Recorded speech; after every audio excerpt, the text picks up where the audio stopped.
কোন ক্ষুদ্রতম সংখ্যা 10 পর্যন্ত যুগ্ম সংখ্যাগুলি দ্বারা বিভাজ্য হবে? তাহলে অঙ্কটা একদমই সোজা অঙ্ক। 10 পর্যন্ত যুগ্ম সংখ্যাগুলি সেইগুলো আমরা কি সেটা আগে লিখি।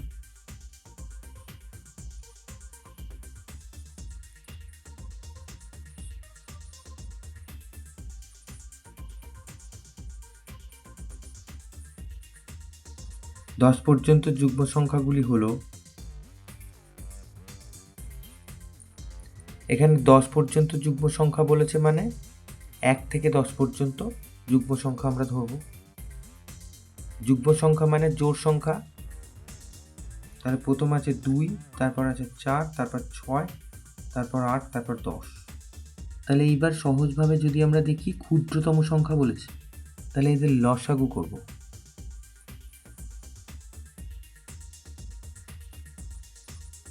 2, 4, 6, 8 আর 10, এদের লসাগু করি।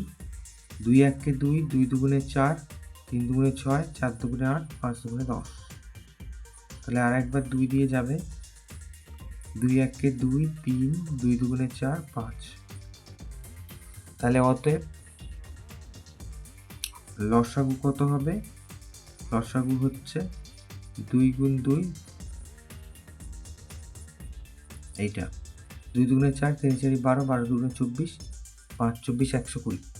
তাহলে উত্তর হচ্ছে 120। অতএব নির্ণেয় সংখ্যাটি সমান সমান 120। এটা উত্তর।